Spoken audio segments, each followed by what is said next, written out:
ভাই viral viral সেই viral product তিন গোলাপ। মানে আবারও কি চলে আসলো নাকি ভাই? আবারও চলে আসলো আপনাদের কাস্টমারের রিকোয়েস্টে ভাই।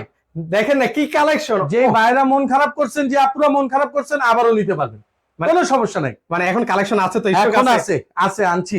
আচ্ছা কয় মানে কি কি আইটেম আছে? আচ্ছা ভাই, এটার ভিতরে বালিশের কভার পাচ্ছেন, মাথার কভার, হ্যাঁ দুইটা। দুইটা মাথার বালিশের কভার, জি জি। একটা হচ্ছে আপনার কোল বালিশের কভার, কোল গালিশের কভার থাকবে, একটা পাশাপাশি হচ্ছে বিছানার চাদর। বিছানার চাদর আচ্ছা, থাকবে। তার সাথে পাচ্ছেন হচ্ছে আপনার ফ্লোর ম্যাট। দেখেন সুন্দর একটা- আর্টিফিশিয়াল লেদারের ভাই কিন্তু এটা। আচ্ছা এরপরে আর আচ্ছা। কি আছে ভাই? এরপরে হচ্ছে আপনার পাঁচ কুচির দুইটা পর্দা থাকবে। দুইটা পর্দা পাচ্ছেন। এবং আসেন 8 পিস ভাই, 8টা পিস। মানে এটার সাথে কি হচ্ছে, কমফোর্টারও পেয়ে যাবো ভাই? কমফোর্টারও পাবেন, কমফোর্টেবল পাচ্ছেন, এই প্রিন্টের পাচ্ছেন ভাই। আচ্ছা সেক্ষেত্রে দেখতেই সুন্দর। মানে সেক্ষেত্রে এটা প্রাইস কত রাখা যাবে ভাই? মাত্র 6500 টাকা ভাই। 6500 টাকা। আরো প্রিন্ট আছে নাকি ভাই? হ্যাঁ, আরো প্রিন্ট আছে, এটার ভিতরে আরো অনেক প্রিন্ট আছে, এই একটা প্রিন্ট আছে। আচ্ছা এর একটা প্রিন্ট এটারও আছে। সেম 8 পিস 6500 টাকা। মানে অসংখ্য ভিউয়ার্স, কালার ডিজাইন আছে, আপনারা কিন্তু স্ক্রিনে নাম্বার দেওয়া আছে, সেই নাম্বার হচ্ছে যোগাযোগ করে নেবেন।